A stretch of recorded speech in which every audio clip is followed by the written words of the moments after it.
Hello everybody, I am here to briefly go over your next writing assignment. This is going to be your political terms assignment.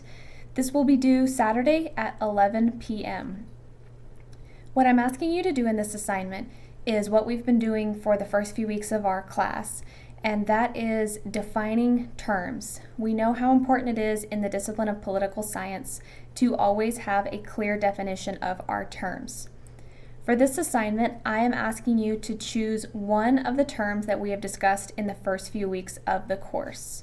There is a list on the assignment page from which you may choose. On that list is power, authority, freedom, democracy, justice, politics, and the state. Once you have chosen one of those terms, you will then provide a definition of that term as a political scientist. If there is more than one common definition for this term, I would like you to include all definitions. Define it as if you are defining it to somebody that has never heard the term, and define it by using examples. Once you've defined the term, you will then move into an analysis of the term. This is where you would include things like theories of the term. For example, if you choose democracy, you would tell us about the elitist versus the pluralist theories of democracy. Think about connections between your term and some of the others in political science. Where are the connections between the two? Think about things like studying your term. Is it better studied in an empirical method or a normative method? What do prominent political theorists say about your term? Where is your term stretched and pulled to its limits? Okay. Just like every other assignment, please remember that this needs to be in Times New Roman size 11 or 12 font with 1-inch margins, and that's double spaced. The bare minimum length for this assignment is going to be a minimum of 2 to 3 pages.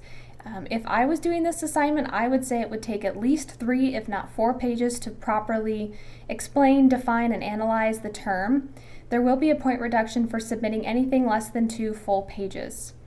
As with other assignments, please include your name and date on the first page and include page numbers in the top right-hand corner of your short paper. Very important with this essay that is different than your first assignment, any material that you use to inform your work, and that includes your textbook, must be cited in either APA or MLA format, and that needs to go on a separate Works Cited page. Any failure to cite sources that you use will result in an automatic 0 because that is plagiarism. Again, just like your first assignment, please only submit a Word document or a PDF because my computer cannot read anything that is written in pages. I do provide you some resources.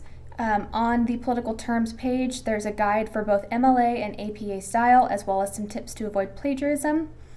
I've also offered you some suggestions about doing research. I would highly recommend that you take a field trip to our Shasta College library, or you visit with them online, either via Zoom or exploring their digital catalog.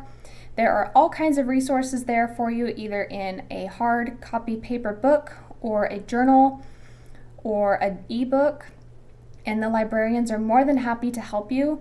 Our library is open, but you are also welcome to do that digitally if you would prefer. And as always, there is a rubric attached to this assignment, so you will know exactly what I am looking for. If you have questions, as always, please don't hesitate to reach out. I'm more than happy to help. This assignment will be due on Saturday at 11 p.m. to Canvas. Let me know if you have questions, and best of luck.